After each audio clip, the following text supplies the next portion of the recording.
In this video, I'll be showing you how to take your old art that might look a little something like this and turn it into something like this, or even this, and possibly this. It's an extremely good tool to have in your back pocket. Unfortunately, most people actually don't know how to use that said tool at all. Most people struggle with iteration and maintaining compositional structuring when your AI prompts it. But by the end of this video, you'll have a great understanding of how to keep your composition the same, as well as how to iterate over time, blending images to kind of get the ultimate output that you want, while also maintaining the overall structure of course, the past image, which you kind of had in your head as a child, modified and enhanced for what you actually wanted, or probably what you actually envisioned back in the day. All that. But not only that, when you're finally done revising, you can have a template that has composition that you can keep and iterate upon different styles, different lighting, outfits and costumes, and the whole shebang. But in order to keep the composition and the structure of your image, your base image, you're going to need to have a slight understanding about ControlNet, I'll walk you through it, and how to essentially blend until you get the composition that you want. And it's way more simple than it sounds. There's essentially just two ControlNets that you're going to want to know how to use. And it's as simple as just turning them on, setting the right parameters, running the ControlNet to make sure everything is in the right position, and then you're good. And those two ControlNets are line art and scribble. Line art, as I'm showing in the background here, basically gets the perfect overall lines and composition of your baseline image, which essentially acts as a guide for the AI to follow and to not deviate too much from. In fact, the settings that I'm going to show you and we're going to use is going to help it stay in alignment with that, and then give it a little bit of freedom if the art is pretty rough, to say the least. But we would likely only deploy line art if the composition is already halfway decent. It's something that we might swap out when we're at the halfway point of refining an image. But scribble is something that's a lot more broad, and it kind of just shows overall structures as you're seeing right now. It kind of says that there's something over here, like a person, probably put them in the same position, right? But if we're wanting more detail and more kind of through thread, we're going to want to use line art eventually. So we start with scribble usually, and then we eventually transition to line art when we eventually get the composition that we're kind of after, right? Great. Oh, and then the blending is simple as get an image that you want, apply it to your canvas, add a mask layer, and then add the base layer and kind of blend the things that you like most about each iteration of the images that you're keep applying. But this is important. As we're iterating, we're mostly looking at the lines, the overall composition of the image, not the color or the lighting. All that stuff is kind of going to come after the fact, but we're just going to want to make sure we get the position of the shoulders, the head, all the weird distortion, and all of those things. But alas, that's what we're going to be talking about. Let's get into the actual nitty gritty of actually doing this and outputting this. But before we do that, let me go over a quick example of all the things in sequence of what I did, and then we'll do it. Great, let's go. So first things first, we need bad art. And unfortunately, I burned all the art books that I made in high school. Anyways, yes, it was high school, I was 18, still can draw for shit. Anyways, so I just went to Google and typed in bad art, and these were the options I get. Essentially, they don't look that bad, and honestly, some of them might be like stylistically made to be kind of intense or abrasive. So alas, this is just no shade here. It's just a good baseline to build off of. All right, cool. So the first one I did, I actually am probably showing you on screen right now. We took a kind of really rough Mona Lisa, is what I would assume, and we iterated upon it until we got something that was a little bit more in alignment. Now, yes, there are things that I could have done to make this even better, but I was kind of pinched for time and just wanted to make a nice school post. Like her neck is really long, things like that, all that. But hopefully it got a little bit better at the end. It does look a little bit AI generated in the sense that everything is really perfect. That can be adjusted and optimized for as well, but alas, cool. Let's get into the second one. This one I actually have on this save file or profile for Krita. Let's get into it. So this was one of the images that I actually found when it comes to that bad art tag when I was looking that up on Google. And just by going through these motions, you can start to see what we did. So we applied a ControlNet for line art. So if you guys don't know what a ControlNet is, I'll walk you through exactly what this is in a minute. But essentially we open up this tab right here. You see this? Boom, hit that. We go over here to line art is what we were at, but this was actually scribble. I know you guys can see scribble is a lot more general. It's not like very specific, but maybe we actually did want a lot more of the actual composition of the baseline image. And we didn't want to like completely just use the overall structure, but we wanted to use like the face and have more accuracy in that regard. Well, we can exactly do that. This is what it looks like when it comes to using a line art ControlNet and running and hitting this button, by the way. So you basically assign this, hit this button, and then you get this outline. Now, the issue is that we're gonna have all these slashes and the kind of AI is gonna be confused, but that's actually kind of easy to solve. We can just go over here and erase these lines with white, and that's essentially it. But after a couple attempts, I was lucky to get one that had the overall similar composition, and because of my prompting, it kind of was able to infer what the rest was. And I eventually got one that was pretty good, and this is what essentially it looked like. Pretty decent, tongue sticking out still, a playful expression, short hair, and of course is still flipping you off. Yeah, then after iterating even more, we get something that's kind of more in line with the composition that we're wanting, but we maybe don't like the look of it. It doesn't look very pretty, and we add all of our prettyifying metrics and blend some things, and boom. boom, significantly more nice. Skin's not too shiny or too AI generated looking, and overall kind of looks neat. But here's one that's a little bit less risque. This is some art that I'm sure we all at one point probably drew. Anyways, you can see that the process slightly changes because we need to fill out the opening area because there's these harsh lines. So we just painted those in. Looks a little something like this. And then of course we do the same process. We run a ControlNet to give ourselves the overall outline and composition. Then we add a bunch of beautifying metrics, and the AI kind of knows to keep the overall composition, which is actually really good. See this to this. And it looks really, really nice. There's still some slight things like the shoulder looks a little wobbly and things like that, but all those things can be iterated over time and blended, and eventually you get something that looks significantly better, until it looks, I think, pretty halfway decent. And of course you can go with different styles. At this point we can run another ControlNet that's even more sharp, and then we can just iterate the styles, whether we want it to be oil painting or anime-like or shell shaded, things like that, right? So all that sounds great, but what does it actually look like when it's being applied one-to-one? So I found this image. Woof. Again, could be the art style, I don't know. But we're gonna try to get the overall composition right and all that stuff. But the other thing I didn't mention to you, which is really important, which is the overall most important variable probably, which is your actual keywords or the labels that you're going to assign that signal what this thing is, so we can keep those compositional things in alignment. So the two things we're essentially using is ControlNets to give it the right structure and keep it on the right path, and then you use the right labels or the right keywords or the right prompts to basically tell it what all those things are. So when it sees that there's something like a face here, prompting the word headdress or headband or whatever, will give it the understanding of, okay, that's there. And it's really important if you're going to use ControlNets to toggle off them, because how Krita AI works is it takes a snapshot of whatever it visually sees. So if you have pixels that are a certain color, then it will take that as inspiration to build off of. Whereas if you just have black and white, then it will just subsume any kind of coloration in there. So it's really important that you always toggle off your ControlNet so it's not just black and white and lines. That make sense?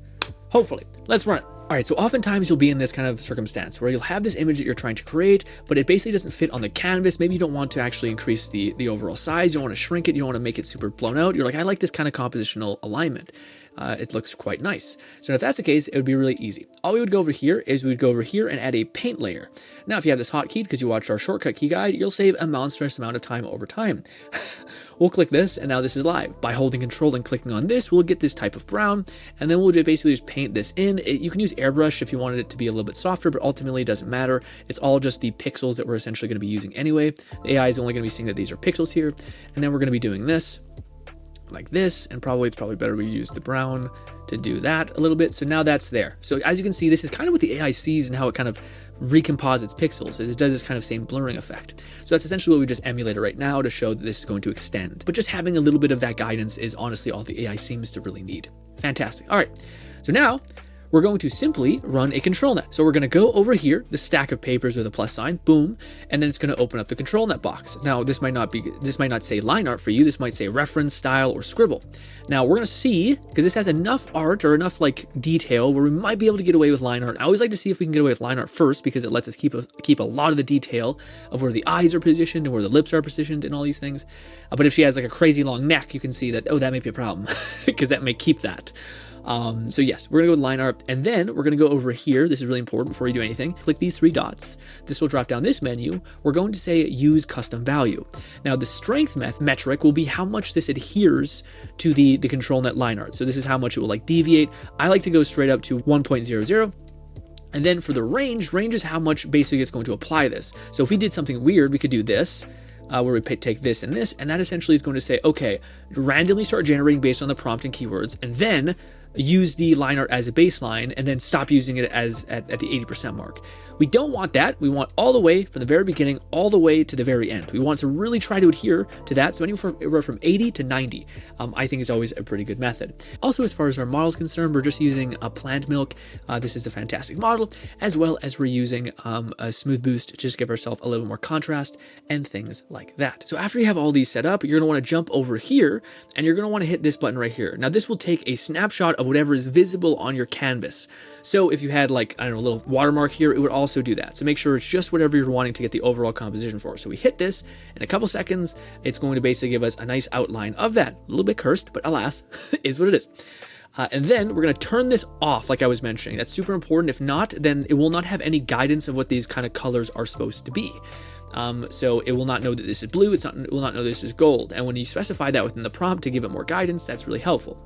Now let's talk about our actual prompt while this is cooking. Essentially, we're using the classic keyword that is essentially girl or one.girl or boy or one.man, one.grandpa, whatever it is. Of course, we want a kind of a painting-like style. So we're going to say oil painting style. We're also going to go with a portrait shot, which is what this one is. It also has a black background.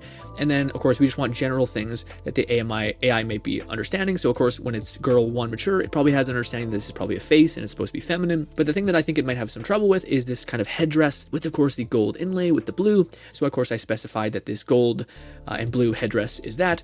Also a blue headband, just in case the AI program didn't know or didn't have headdress as a label. I just want to double down with that. So after our first couple attempts, I noticed some slight changes that we needed to make. One is that the AI was perceiving that girl one as super young, which we didn't want, even though mature was there. So we just changed it to woman, and that seemed to really help. But as you guys can see, this is pretty good structure. At least it's significantly better than this, which is a little rough. But we go over here, and it still has a lot of the hallmarks that we want. The only thing that I could change is I could take off black hair so that it knows that the headdress is supposed to go all the way over the top, but we can also fix that with just some coloration. Even something as simple as doing what we did previously, which is grabbing that blue, fantastic. And then we're going to run a ControlNet once again.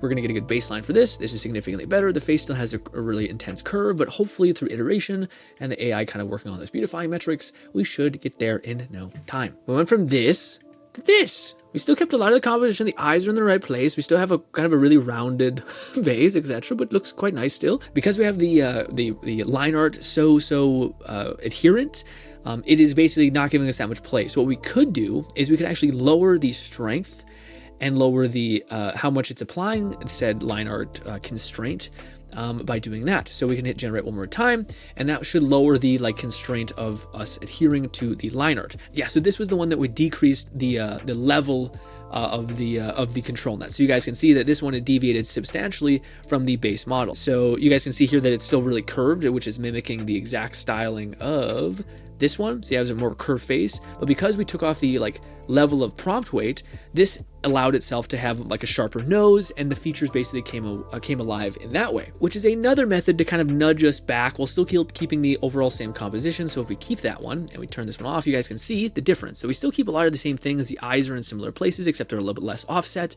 Again, the ribbon around the head is still present. That's taking off the ControlNet entirely, which you can see it really starts to deviate. But as far as I mentioned about using gradient to kind of keep some of the things and not all of the things, this is something you can do. So say we really like this one because we took off the constraints a little bit more and we got the face to look a little bit more appealing to us, let's say. So all we need to do is essentially add a mask layer to that. So we can go down here and hit mask, or we can just hit the button that essentially applies a mask, which is way faster. Alas. Then we can go ahead and hit this and say, okay, we just wanted that face in there. So we can blend this together. It looks really nice like that.